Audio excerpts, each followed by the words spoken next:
1절 보시겠습니다. 1절. 우리 1절로 4절까지 말씀 우리 같이 봉독합니다. 연병 후에 여호와께서 모세와 제사장 아론의 아들 엘르아살에게 말씀해 이르시되 이스라엘 자손의 온 회중의 총수를 그들의 조상의 가문을 따라 조사하되 이스라엘 중에 20세 이상으로 능히 전쟁에 나갈 만한 모든 자를 계수하라 하시니 모세와 제사장 엘르아살이 여리고 맞은편 요단가 모압 평지에서 그들에게 전하여 이르되 여호와께서 애굽 땅에서 나온 모세와 이스라엘 자손에게 명령하신 대로 너희는 20세 이상 된 자를 계수하라 하니라. 아멘. 우리 이제 출애굽기 또 민수기 뒤에 있는 신명기 또 레위기 여기에 이 광야 생활 동안에 중복된 내용이 많이 있습니다.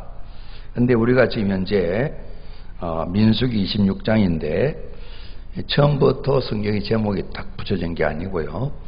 성경은 이제 제일 1장 1절로 우리 장절도 원래 없었으니까요.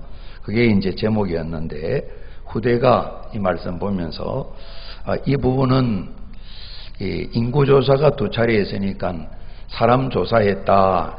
민수 그래서 민수기 이제 이렇게 성경 이름이 정해진 겁니다. 실제 시간은 한 38년, 대략 40년 만에 다시 한번 이렇게 인구조사한 이야기. 오늘 25장에 좀 어려운 일이 있었죠. 그게 보면 그래서 1절에 연병 후에 그랬습니다. 연병 때문에 24,000명이 단번에 죽는 엄청난 비극이 있었습니다. 이 좀 생활로 육신적으로도 이방 여인들하고 이 남자들이 간음을 하는 일이 있었고 자연스럽게 그 일 때문에 또 혼란이 생기니까 이 여호와 하나님을 섬기는 것보다 이 바알 같이 가서 또 그쪽 신들을 이 모압의 신을 섬기는 일에 우상 숭배하고 음식도 먹고 하다가 하나님 큰 징벌을 받아서 지도자들은 모병을 당하고 그리고 24,000명이나 단번에 목숨을 잃는 엄청난 참 비극이 있었습니다. 참 가끔 저희들이 여러 가지 사건들 때로는 뭐 자폭 그런 걸로 뭐 수십 명이 죽었다 또 지진이 나서 몇백 명이 죽었다. 우리 지난해 메르스 때문에 이제 사망 숫자 때문에 굉장히 긴장하고 그랬었는데요. 24,000명 죽은 그 후에 여기 보면 회중의 수를 계수하라. 그래서 우리 먼저 읽었던 말씀 계수해 보니까 이제 20회 이상 되어서 전쟁에 나갈 만한 자가 60만 1,730명이었다. 이렇게 나와 있습니다. 그래서 오늘 이 1차 조사, 2차 조사에 그 숫자도 좀 보고요. 오늘 26장에는 이제 이 인구조사, 사람 숫자 조사한 내용, 그리고 12지파와 더불어 별도인 레위 지파가 이제 또 조사한 내용이 거기에는 한 살 이상 내용이 나와 있어서 사람 숫자 이렇게 조사한 내용이 26장의 전체 내용인데 우리가 이 인구 조사에서도 얻을 교훈들 우리 같이 한번 좀 살펴보려고 합니다. 우리 먼저 도표 한번 보시겠습니다.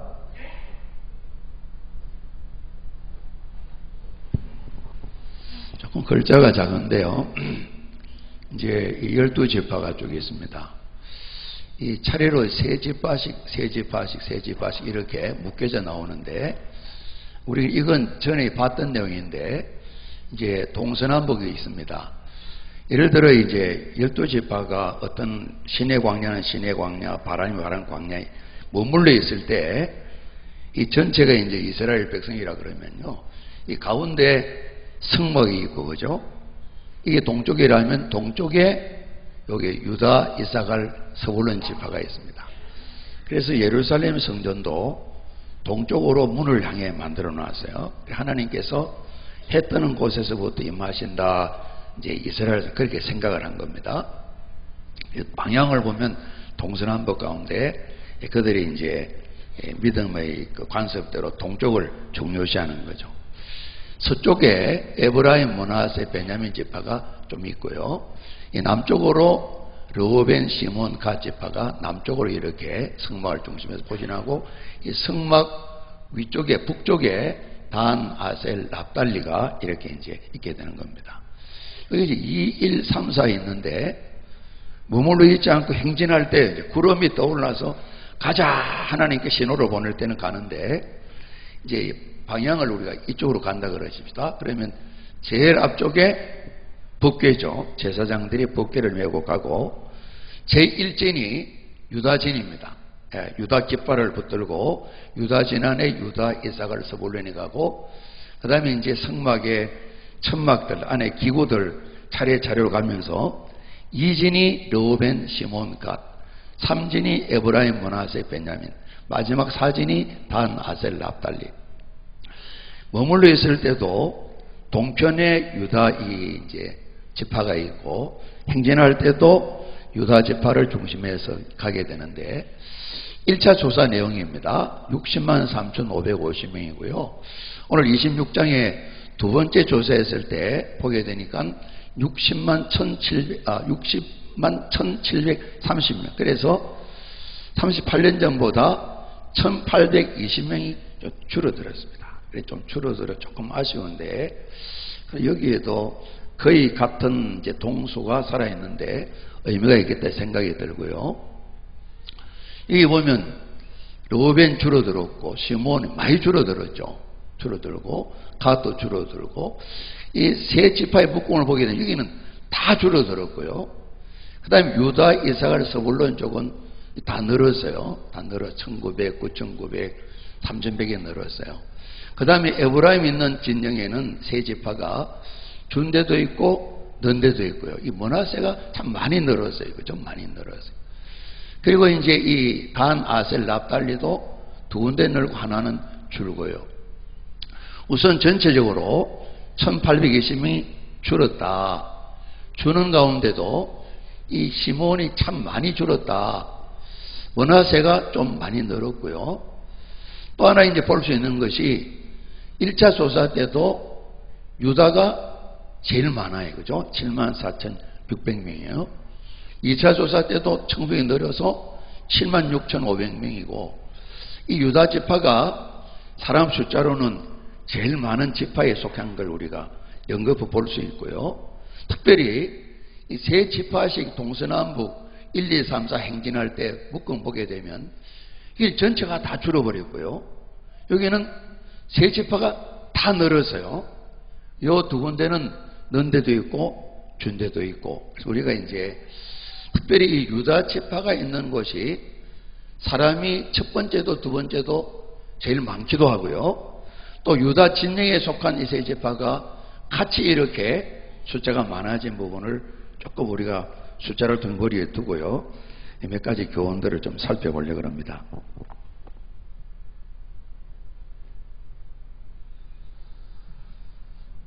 우리 한 번 더 인사하시죠. 늘 건강하시고 평안하십시오.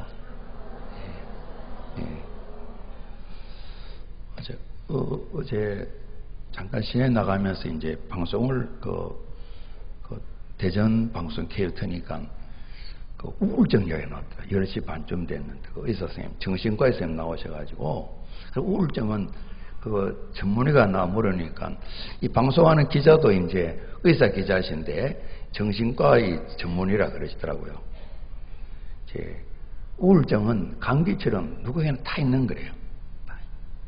대부분 우울증이 지나가거나 있거나 그렇대요. 목사님들도 우울증이 많대요.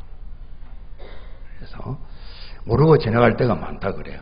그래서 어제 방송에 나온 걸 전달해 드리면 약 먹는 거 한 1년간 꾸준히 드셔야 치료가 된다 그래요. 이제 우리 한번 지금 그러니까 저절로 쫙 우울해지는 분이 계세요. 우리 한 번 더 인사합시다. 감사하고 기뻐하십시다. 제일 우울할 때 언제세요? 몸 아플 때 그죠? 그리고 공통된 부분은 돈 안 될 때. 집에 들어오는 남편 쳐다보면 그냥 우울이 시작되고 이렇게. 이제 우리가 가을이 되었으니까 좀 아직은 덥지만은 시원했으면 좋겠어요. 우선 아까 읽었던 말씀 1절에 연병 후에 그랬어요. 자꾸 이 별로 안 좋은 연병 이야기해서 죄송합니다.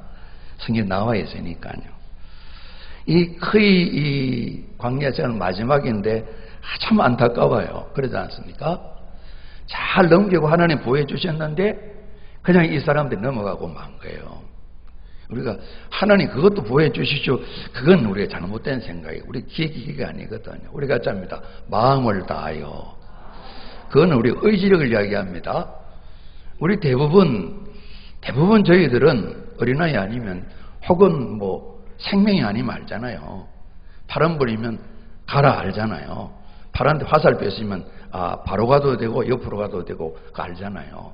깜빡이 있으면 조심해라 하는데 우리 좀 운전할 때 좀 어려운 것은 신호를 지나는데 깜빡이 그 노란불이 딱 들어올 때 좀 곤란스럽다고요. 그죠? 그래서 뒤껴서 벌금 나온 거 아닌가 걱정이 될 때 그렇잖아요. 어떤 데는 또 서야 되는 노란불 때 서야 된다 그럽니다. 주인데 신호 바뀌기 전에 그때 저 지날 때 몇 번 있거든요. 그래서 그때 잘못하면 사고 나기도 그런다고요. 그죠?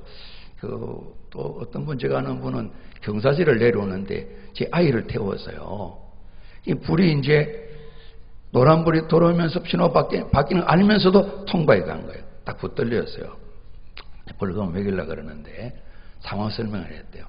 급브레이크 밟으면 옛날에는 그 안전벨트 없을 때니까 뒤에 탄 아이가 사고 날 것 같아서 어쩔 지냈다 그랬더만 그 경찰관이 이해해주고 그러세요. 조심하세요. 그랬다는 겁니다. 그죠? 저희들이 안단 말이에요. 그죠? 빨간불이면 서야 되는 거 안단 말이에요. 그걸 빨간불 때도 지나가게 해주시지 그건 말이 안 되잖아요. 마음을 다한다는 우리가 사람이라서 빨간불, 파란불, 또 주의등, 노란불, 화살표 잘 한다는 거예요. 그래서 내 마음을 다하는 의지를 따라서 해야 된다는 거예요. 그래서 우리가 마음이 약하다 그러잖아요. 마음이 약하면 어떻게 해야 되죠? 아닌 줄 알면서도 으르르 끌려 들어가잖아요. 25장에 있었던 이 이스라엘 사람들처럼 마음 약해서 이 문제가 생긴 거예요. 의지가 발동이 안 된 거예요. 우리가 늘 건강하게 발동이 잘 되면 좋은데 항상 공격을 당하는 거예요. 그런데 이 일 후에 하나님께서 인구조사를 하면서 첫 번째 인구조사 목적 이유가 보니까요. 다시 한번 그럽니다. 20세 이상으로 능히 전쟁에 나갈 만한 모든 자를 계수하라. 이제 요단강 동편 모압 평지에 있다고 성경이 말씀하고 있어요. 강 건너면 약속의 땅 가나안이에요. 40년도 거의 다 찼어요. 이제 곧 건너갈 거예요.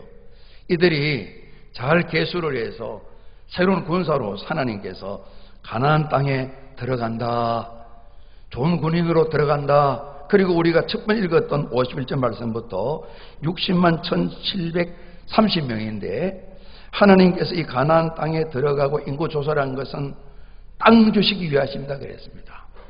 인구수 따라서 땅 크기가 달라져야 되기 때문에 이 땅 주시기 위해서 이들이 땅이 없잖아요. 원래 주인이 하나님이신데 공짜로 이들에게 주시는 거죠. 그래서 우리의 이 자본주의 국가의 땅 개념하고는 좀 다르죠. 토지 소유 개념하고 하나님 주신 거죠. 그러나 하나님께서 지파대로 내 땅 한번 가져봐. 옛날 그 조상 아브라함에게 땅 줄게 그랬잖아요. 많은 자손 줄 뿐만 아니라 땅도 줄게. 사람이 많으면 땅도 필요하잖아요. 그래서 이제 가나안에 들어가는 전쟁을 치르기 위한 가나안의 정복 하나님 이미 다 이겨 놓으셨어요. 주신다 그러셨어요. 그 전쟁 준비를 위해서 계수해라. 그리고 땅 줄게. 이제 어른들 중심으로 생각해 사람이 이만큼 많으니까 땅을 주마. 그 땅 이제 줄 때는 또 제비 뻗는 걸 하나님께서 말씀을 하시기는 하셨어요. 그죠? 그래서 이 큰 비극 이후에 하나님이 다시 한번 백성들을 정리정돈하시는 거죠. 마음을 추스려서 강 건너 약속의 땅이다.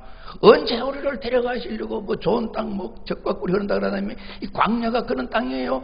애굽으로 돌아가고 싶어요. 그랬었잖아요. 40년이 다 된 거예요. 이제 바로 건너가는 이 준비, 연병도 어려움 다 잊어버리고 새 나라 새 땅에 들어가는 이 풍성한 은혜를 준비하기 위해 하나님께서 말씀하시고 또 끝도록 사모하는 한 번도 가져보지 못한 옛날 조상들이 살고 약속받은 그 땅에 들어가서 땅의 주인이 된다. 이렇게 하나님이 이 인구조사의 목적을 말씀하신 거예요. 조사해 보니까 38년 전보다 한 1820명 감소를 했지만은 우리가 또 좋은 편으로 생각해 보게 되면 그래도 그만큼 그대로 남아있잖아요. 그러지 않습니까? 하나님께서 몇 차례 동안이나 이 이스라엘 백성들 마음이 상하셔서 모세에게 그냥 없애버리시면 되는데 모세야 다 없애고 새롭게 시작하자. 저는 이제 볼 때 모세의 이 어른하면 하나님 바로 보시는 것 같아요. 너는 속 안 상하냐? 다 죽게 하고 새롭게 하면 되지 않냐? 모세 그럴 때마다 하나님 그러지 마십시오. 정 그러시면 저부터 그냥 죽이시죠. 그래서 하나님 기분이 참 좋으셨을 것 같아요. 그죠? 정말 죄에 대해 심판해야 되지만 참 모세의 중보를 또 들으시고 또 기뻐하시면서 또 기회를 주시잖아요. 그래서 다 없어지지 않고 이들을 그대로 40년 전 그대로 광야 생활 죽은 거 생각하게 되면 없어지리라 이 마음에 드는데 거의 그대로 남아있는 거예요. 그래서 먼저는 앞서 이제 모압왕 발락이 발람을 데려다가 이스라엘 백성들을 저주하려고 만들 때에 하나님 말씀을 주셨잖아요. 이스라엘 백성이다. 내가 선택한 백성이다. 이들이 그동안 거역 반역 많이 했다. 범죄 많이 했다. 그래도 내 백성이다. 왜 이방 백성들이 내 백성을 저주하려고 그래? 안 돼! 하나님께서 이들을 보호하셨잖아요. 그래서 다른 사람이 하나님의 백성에 대해서 시비를 거는 것에 대해서는 철저하게 울타리가 되어주셨어요. 그러나 내 사랑하는 자식에 대해서 아주 엄하게 채찍질하신 우리가 쭉 살펴봤잖아요. 그러지 않습니까? 정말 우리가 객관적인 3자 입장에 보게 되면 이스라엘 민족 보여줄 만한 가치가 없을 것 같아요. 하나님 말씀대로 거역, 반역, 범죄를 계속 하잖아요. 상황은 어렵다 그러지만 좀 우리 생각을 보게 되면 좀 지나치다 생각이 들지 않습니까? 끊임없이 그러는 거예요. 그래도 하나님께서 긍휼과 자비, 은혜와 사랑을 베풀어 주셨다 말씀할 수 있잖아요. 그러지 않습니까? 그 조상 아브라함이 주신 약속을 계속 지키시잖아요. 저는 그런 생각이 드는 거예요. 그동안 40년 동안에도 마찬가지지만 하나님께서는 항상 기회를 또 주시는 거예요. 다시 정비하셔서 요단을 건너고 가나안 땅 들어가는 이 기회를 주시는 거예요. 우리가 이제 회복 캠프할 때 그게 기회 이야기가 나와요. 그러니까 이제 제가 이제 할 때는 좀 묻습니다. 우리 사람에게는 기회가 일생에 몇 번 있다 그랬죠? 그럼 몇 번 있다 그러죠? 주무시지 마시고 대답해 보세요. 되게 세 번 그럽니다. 제가 그럼 물어봐요. 어디서 배웠어요? 그러면 배운 적 없는데요. 그래요. 한 3번 이야기하는데 저 개인을 보게 되면 100번은 너무 많은 것 같고 수없이 하나님이 기회를 주시는 거예요. 우리가 잡니다. 하나님은 사랑이십니다. 저는 하나님의 자식 아들입니다. 그죠? 구원받고 난 이후에 복음을 깨닫고 난 이후에 살아오면서 제가 이제 간간히 말씀드린 것처럼 이제 금년 12월 25일은 제가 세례받은 지 만 50년입니다. 만 50년. 세례받은 기점으로 해서 50년을 생각해 보게 되면 50번 이상 기회를 주셨다고 생각을 합니다. 민수기에 나온 이스라엘 백성은 더 많이 하나님의 마음을 얼마나 험한 일을 했나 상상하지 마시고요. 그런 건 아니지만은 하나님 말씀대로 살지 못한 일이 많단 말이에요. 그죠? 그리고 때로는 기회를 주셔가지고 깨닫게 하시고 다시 한번 또 해봐야 되겠다 이런 마음들만 그죠?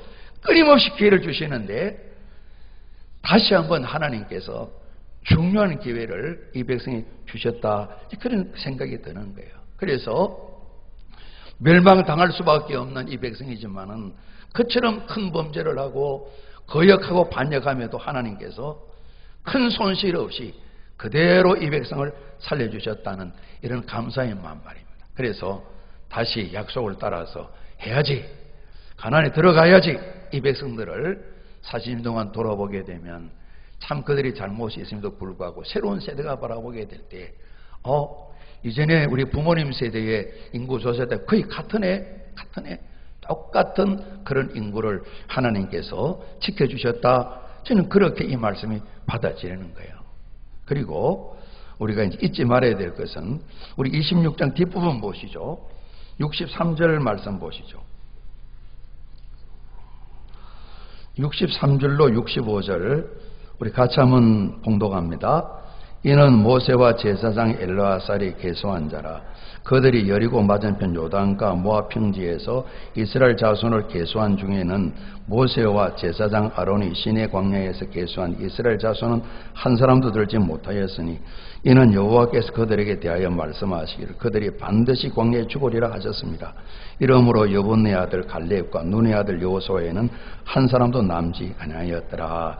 아멘. 먼저는 하나님의 긍휼과 자비와 은혜라서 주신 기회. 그래서 우리가 쉽게 그렇게 말하기 쉬운데 나는 끝났다 소리를 안 하시면 좋을 것 같아요. 그죠? 우리가 그래도 정신이 맑아서 연세가 드실지라도 아흔이 됐을지라도 이 아흔 나이에 내가 뭘 하랴. 그동안 하는 일마다 제대로 열매도 없어서 뭘 하랴. 나는 끝나서 이렇게 말씀하시면 안 된단 말이에요. 그죠? 하나님께서 항상 우리 아버지 되시 우리를 사랑하시는데 또 기회를 주셔 우리를 세워가시는 근심하고 재앙 주시니 하는 뜻이 아니라 우리를 하면 복된 삶을 살기를 원하시 하는 아버지 뜻을 생각하고요. 더불어서 하나님 말씀하셨죠. 한 38년 전쯤에 하나님 말씀하셨죠. 이제 가나안 땅 정탐하고 왔을 때 민수기 14장에 보면 그랬잖아요. 다들 우리 메뚜기 같아. 젖과 꿀을 흐르는데 얘기했더니만 좋아 보이는데 가면 다 죽게 생겼다. 죽겠다 그럴 때 하나님이 밤새도록 통곡할 때 하나님 말씀하셨죠. 너희들이 말하고 내 귀에 들린 대로 그럼 그렇게 하자. 민수기 14장 28절 말씀인데 14 곱하기 28입니다. 참 무서운 말씀입니다. 그죠? 우리 그 말씀을 마음에 또한 더불어 새겨야 되겠다. 그래서 현재 요단을 건널 때 여호수아 갈렙 빼고는 홍해바다 건넜던 20살 넘은 사람은 이 광야에서 다 죽는 거예요. 하나님께서 말씀하신 대로 하나님은 공의로우신 분이에요. 죄를 징벌하시는 분이에요. 죄를 징계하시는 분이에요. 죄를 심판하시는 분이에요. 우리 모두의 죄 때문에 얼마나 죄가 무서우면 죄 없으신 하나님 아들 예수님 이 땅에 보내세요. 그렇게 상상을 초월하는 모진 고난 고통, 그 고통 때문에 우리가 그 고난 고통 받지 않고 우리가 살게 된 거죠. 그죠? 하나님 자녀되고 난 뒤에도 마찬가지예요. 하나님 사랑하시기 때문에 우리 매질 안 하면 하나님 자식 아닌 겁니다. 저도 우리 모두도 야단도 듣고 매질도 당하고 할 수 있는 거예요. 여러 형편으로. 그럴 때 우리가 삐칠 필요가 없어요. 어릴 때야 아빠는 나만 미워하고 그러겠지만 나이 들면 안 그렇지 않습니까? 나이 들면 부모님 매질 안 하시잖아요. 한마디 말씀을 지나가면 한마디 하시거나 한 말씀 안 하셔도 눈치를 보면 알잖아요. 그러지 않습니까? 우리가 그런 책망 있게 될 때에 우리 마음을 새롭게 다지지 않습니까? 하나님은 공의로운 백성이시다 하는 부분을 놓치지 말아야 됩니다. 죄에 대해서는 징계하시는 사랑하시기 때문에 말이죠. 때로는 우리가 야단 맞을 때라도 감사해야 되겠다 이런 걸 배우게 되고 하나님 하신 말씀을 꼭 이루신다는 이 사실을 우리가 놓치지 말아야 되겠다는 겁니다. 그리고 또 한 가지 왜 이렇게 하셨을까 인구조사하면서 이제 곧 가나안에 들어가게 되는데요. 하나님께 출애굽기 19장입니까? 보시면 백성과 언약을 맺으세요. 시내산에서 시내산 언약 그러는데요. 너들은 제사장 나라가 돼야 된다. 우리도 한번 살펴본 적이 있습니다. 그리고 우리가 잡니다. 거룩한 백성. 그래서 하나님께서 내가 따로 택하고 구별했기 때문에 구분으로서 구별되고 거룩한 백성뿐만 아니라 너희들을 훈련시키겠다. 1세대 출애굽 1세대보다 지금 남은 60만의 개수들 이 사람은 좀 다를 거 아니에요. 그러지 않습니까? 40년 광야 생활을 통해서 다른 거예요. 하나님께서 말씀하시는 거예요. 너희는 세상 사람과 달리 살아야 된다. 아무것도 신이라고 따라다니면 안 된다. 세상 사람들처럼 사람들이 다 그러는데 왜 우리만 못하게 해요? 그러면 안 된다. 너희는 하면 안 되는 거야. 하나님 말씀하시는 거예요. 그래서 우리 보게 되니까 똑같이 나왔는데 여호수아 갈렙 같은 분 계시잖아요. 모세 같은 분도 계시잖아요. 처음부터 이런 분이 그런 분 아니거든요. 하나님 하신 일을 보면서 거룩을 닮아가는 거예요. 거룩한 능력을 힘있게 된 거예요. 거룩한 나라 되기를 원하시는 거예요. 이 백성들이 죄에서 다 떠나서 죄를 징벌하시고 거룩한 새 백성들 이들을 중심해서 약속한 그 땅으로 들이시도록 하나님께서 앞으로도 이 백성들이 거룩한 나라가 되어야 된다. 우리 조금 바꾸었어요. 우리 같이 합니다. 성결한 그리스도인. 우리가 예수님 때문에 구별받아 하나님의 자녀로 하나님 그럽니다. 저 김용호가 이런저런 죄도 많은데 그럼 하나님 그러십니다. 그 말 맞다. 그러나 내 약속대로 예수를 믿어서 내가 죄 없다고 내가 이렇게 인정해 줬다. 그 출발입니다. 실제로 또 살아가면서 자꾸 주님을 닮아가는 겁니다. 우리 모두가 완벽하지 못한 주님을 닮아가면서 10년 전보다 20년 전보다 3년 전보다 5년 전보다 1년 전보다 지난달보다 자꾸 달라지게 하신단 말이에요. 우리가 이제 논산 우리뿐만 아니라 우리 성결교단이 9월 달에는 우리가 나누어진 소그룹들이 그냥 우리끼리 모여 사는 게 아니다. 세상 속에 믿지 않는 가족들은 가정에도 가고 세상살이도 하는데 세상 속에 참여해야 된다. 그 속에 있으면서 어떻게 참여하냐? 구별된 삶을 살아야 된다. 예수 믿어도 똑같은 경우 많잖아요. 그러지 않습니까? 똑같이 싸우고 똑같이 미워하고 똑같이 시비 걸고 할 수 있잖아요. 그렇게 살면 별 영향을 못 미치는 거겠죠. 그런데 이 사람이 달라졌네. 많이 달라졌네. 영 달라졌네. 제가 이제 그런 얘기도 들었어요. 교회 오셨는데 하고 둘이 만난 거예요. 한 분은 자주 이제 길바닥에 술자고 누워 계시던 분, 또 이런 분, 둘이가 예배당에 만난 거예요. 하고 이렇게 반갑게 만난 거예요. 확 달라진 게 만난 거예요. 돌아가신 이천성 목사님이 원래 이게 상위용사 대표되는 그런 분이잖아요. 이분은 이제 세상을 찬 건 아니지만은 예전에 제 어릴 때는 뭐 많으셨잖아요. 장희분 지금 의수들을 의족을 달지만은 부산에 집회를 갔는데 이 권사님 한 분을 만났대요. 온천동 쪽에서 있는데 이분은 이제 교회 분야 간증을 하시더라고요. 이제 집회를 시작하려고 하는데 딱 만났다는 거예요. 명동에 가서 땡깡 부리던 그 집 마담 아줌마를 만났다. 마담 아줌마는 권사님, 원래 마담은 좋은 말이라는데 하여튼 술집 주인, 큰 술집 주인 아줌마, 그리고 땡깡 부리러 가서 동 뜯으러 갔던 그 상위용사 대표하는 사람, 한 분은 목사님 되고 요건 좀 잘하시지만은 한 분은 또 권사님 되고 이래 만나서 놀랍고 또 놀랍고 하나님 은혜가 또 놀랍고 그런 있다는 겁니다. 우리가 참입니다. 거룩한 나라, 거룩한 교회. 오늘도 장로님 기도하셨습니다만은 하나님 소원이신 거죠. 그래서 이런 일들을 통해서 인구조사를 통해서 새롭게 이 새 백성이 거룩한 백성 되어서 가나안에 들어가게 하시는 일을 보는데, 그러니까 우리가 도표를 보면서 우리가 잡니다. 유다 지파, 그게도 하나님 주시는 또 교훈이 있지 않겠나 생각이 드는 겁니다. 첫 번째나 두 번째나 제일 숫자가 많았고요. 또 특별히 여기에 세 지파가 이사갈 서본을 합쳐서 유다 진영의 세 지파는 다 이 백성의 숫자가 증가했었어요. 그죠? 증가했었어요. 유다도 증가했을 뿐만 아니라, 그래서 이 유다 지파에 우리가 좀 관심이 가는 거예요. 하나님께서 지파 수를 제일 많게 이전도 하셨고 지금도 하셨고, 유다 진영이 대표인데 이 세 지파가 다 증가하면서 전체적으로 좀 두드러진 이런 지파의 모습을 보게 되면서 이 유다 지파의 그 조상인 유다에게 무언가 우리가 하나님 은혜 주신 귀한 교훈이 있겠다는 생각이 드는 겁니다. 우리 지난해 인구조사 아직 발표가 안 됐는데요. 아직 발표 안 됐어요. 꼭 발표가 되게 저도 좀 궁금합니다. 10년 전에 우리 기독교인, 천주교 말고 기독교인이 870만 정도였습니다. 논산 시민이 그때 있던 시민 가운데 23%가 기독교 신자라 그랬습니다. 대개 이 통계를 아시는 분들은 870만 가운데 한 200만 전후는 이단일 것이다 이야기를 하는 겁니다. 이단이 기독교 동그라미 치고 괄로 이단 이래 안 쓰잖아요. 이단이 자기 이단이 안 그러잖아요. 우리 보고 이단이라 그랬잖아요. 그죠? 그래서 되게 생각하는데 다 알아치고 지금 좀 줄어들었을 것이다 이렇게 그게 궁금하다는 겁니다. 얼마나 줄어들었을까? 안 줄어들었으면 좋겠어요. 되게 줄어들었을 거다 생각을 하는 겁니다. 몇 년 전에 어린이들요, 초등학생들 한번 조사한 적이 있는데 우리 교단은 안 줄어들었어요. 나름대로 해를 쓴다고. 그런데 또 그 다음에 또 좀 줄어들었어요. 전체가 다 줄어드는 거예요. 지난 10년간 줄어들었을 것이다 생각하는데도 늘어난 교회가 많이 했어요. 많이 했어요. 교단별로 보면 우리가 한번 조사했을 때 우리 교단의 어린이들은 줄지 않고 늘어났던 것처럼 마찬가지인 겁니다.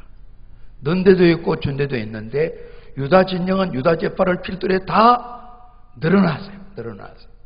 그리고 어디에 속하는가? 이것도 중요한 부분인 겁니다. 그러지 않습니까? 중요한. 그런데 하나님께서 그런 계획을 가지셨다. 오늘 본문에 말씀하지 않지만은 우리가 생각해 보는 겁니다. 유다 지파는 조상 유다로 출발해서 유다 지파가 되는 거지 않습니까? 유다는 야곱의 넷째 아들입니다. 야곱이 본부인이 둘입니다. 그래서 이제 원래 사랑했던 부인이 동생이고 언니가 또 본부인이고 그렇습니다. 원래 둘째에게 장가들라 그랬는데 이 장인이자 외삼촌이 이제 꾀를 쓰시는 바람에 이 자매를 아내로 삼고 있었는데 이 언니는 자식을 잘 낳아요. 그런데 사랑하는 또 아내인 라헬에게는 자식이 없는 거예요. 그래서 이 레아가 난 아들 가운데 유다가 넷째 아들이 되는 것이죠. 그 뒤에 이제 라헬도 또 레아도 몸종들을 또 남편에게 드려서 또 자식을 또 첩의 자식을 낳고 그렇게 하죠. 오늘 우리 요셉 이야기 알지 않습니까? 요셉이 아버지 신부로 형님들 만나러 갔다가 형님들이 사랑하던 라헬에게 태어난 요셉이니까 얼마나 기다렸겠어요. 라헬도 그러지 않습니까? 라헬이 막 신경질 부려 그랬었어요. 자식을 마음대로 할 수 없는 거지 않습니까? 그래서 늘 11번째 아들 낳았을 때 앞서 아들 10명은 눈에 안 들어오는 거예요. 아주 편애를 했어요. 야곱 어른이 그런 면에서는 약점이 참 큰 분이라 생각이 듭니다. 형님들이 저 요셉 저 녀석 죽여버리면 좋겠다. 아버지는 불만이 있지만은 괜히 화가 동생에 미치는 거예요. 그리고 어떤 꿈 이야기 하는데 자기들은 별것 아닌 것처럼 이야기도 하고 말이죠. 그래서 17살 때쯤 아버지 심부름 갔는데 여러 날 거쳐 형님 만나러 갔는데 형님들이 저 녀석 오는구나, 꿈쟁이 오는구나, 우리 죽여버리자 계획을 한 거예요. 그러다가 웅덩이를 빨리 집어넣자, 그냥 죽도록 내버려 두자, 그런 상황인데 이스마엘 사람들이 상인들이 이 광야길을 지나가는 거예요. 이때 유다가 나섰어요. 형제들 그럽니다. 동생을 죽이고 피를 덮어둔들 무엇이 유익하겠습니까? 우리 저 상인들 오는데 팝시다. 우리 손을 내지 말고 파십시다. 죽이지 마십시다. 우리 동생이고 혈육이지 않습니까? 그래서 절대 안 됩니다 하고 가로막은 건 아니지만은 요셉이 살아나도록 이 길을 연 것이 이 넷째 형님 유다인 거예요. 그죠? 다른 형제들의 마음은 딱 나와 있지 않아요. 그래 유다는 앞장서서 이거 어떻게 동생을 살리지? 형님들은 죽이자 그러고 동생도 죽이자 그러고 이 상을 어떻게 하지? 그래서 요셉이 그나마 죽지 않고 팔려가게 되었습니다. 세월이 많이 흘렀습니다. 나이 30에 총리가 되고 요셉이 그죠? 그리고 7년 흉년이 지난 뒤에 흉년 들면서 풍년 지난 뒤에 흉년 들면서 형님들이 아버지 심부름으로 이 곡식을 사러 보내지 않습니까? 그러니까 적어도 이제 한 20년이 훨씬 지난 뒤에 만나게 되는데 형님들은 까맣게 모르는 거죠. 팔렸으니까 살았는지 죽었는지 조사도 안 해봤고 죽었으리라 생각했을 텐데 그래서 처음 곡식 사러 갔다가 어려움을 겪습니다. 시몬을 붙들겨 놓고 이제 다시 가서 또 동생을 데려오라 그럽니다. 막내 베냐민을 데려와야 곡식을 팔겠다고 요셉이 해라입니다. 물어보는데 자기 집안을 총리가 너무너무 잘하는 거예요. 이상하다 이상 모르는 거죠. 그죠? 그래 집에 갔어요. 곡식이 다 떨어졌어요. 아버지 곡식 사러 가야 됩니다. 못 간다. 왜냐하면 베냐민을 요셉이 데려오라, 총리가 데려오라 그랬어요. 그래서 국리 하다가 아버지가 정말 요셉 베냐민을 꼭 데려와야 된다. 베냐민 죽으면 내 죽는 거나 마찬가지야. 연신 아버님이 애타게 베냐민을 내놓습니다. 다른 자식도 가족이 있으니까요. 그래 다시 또 애굽으로 가잖아요. 곡식을 샀어요. 잘 가라고 그럽니다. 한참 가는데 군인들이 와서 왜 도둑질해 갔냐고 이렇게 찾아왔는데 보면 이제 이 막내 베냐민 그 짐 속에다가 이 잔을 하나 이렇게 요셉이 지어 넣으라 그래서 그래서 베냐민을 자루를 여는데 그 안에서 이 잔이 딱 발견된 겁니다. 그러니까 다른 형제들이 10명의 형제들이 그냥 혼비백산하게 된 겁니다. 그래서 못 간다 그러고 다 불러온 겁니다. 그래서 이 아이를 두고 가든 자라고 그럴 때 난리가 난 겁니다. 어떻게 하면 좋겠냐고 달들 벌벌벌 떨고 있는 이때도 유다가 나섭니다. 나서서 자초적 이야기 다 말씀드리면서 저희들이 스스로 말씀드린 게 아니고 자꾸 집안 물으시기 때문에 쭉 우리가 아버님도 말씀드렸는데 이 아이는 이러이러한 연유가 있는 아이입니다. 이 아이의 형은 아버지가 잃어버렸습니다. 자기들이 팔았는데 그런 이야기를 합니다. 그래서 이 아이를 못 데려가면 아버지의 목숨은 죽은 것이나 마찬가지입니다. 그러면 유다가 그럽니다. 정이 그러시다면 이 아이는 보내시고 저를 이렇게 붙들어 놓으셔서 아이를 보내시면 좋지 않겠습니까? 이제 이 이야기를 듣고 요셉이 참다가 막 울음을 터뜨리면서 저 요셉입니다 하는 장면이 나오잖아요. 그러니까 이 요셉과 관련해서 또 집안 전체에 관련 두 번이나 이 유다가 말이죠. 중요한 일을 감당하는 거예요. 자기 자신을 또 희생의 자리에 내놓으면서 동생을 살리고 아버님을 그 마음의 근심을 없애기 위해서 자기가 앞장서는 거예요. 그리고 우리가 보는 것처럼 광야 생활에도 이 유다의 후손들이 앞장서서 일할 뿐만 아니라 우리가 아시죠? 이 아브라함과 다윗의 자손 예수 그리스도의 족보 이야기 마태복음 1장에 나와 있는데 예수님께서 12지파 가운데 다윗도 그렇고요. 예수님도 그렇고 유다 지파 속속인 거예요.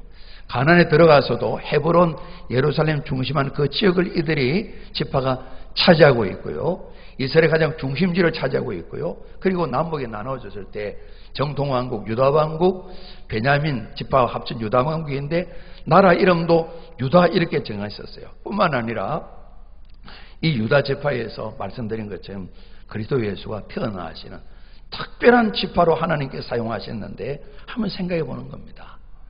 그 유다 때문에 그 조상 유다 까닭에 근데 유다가 여러분 큰 실수한 부분이 있어요. 아들 둘을 낳았는데요.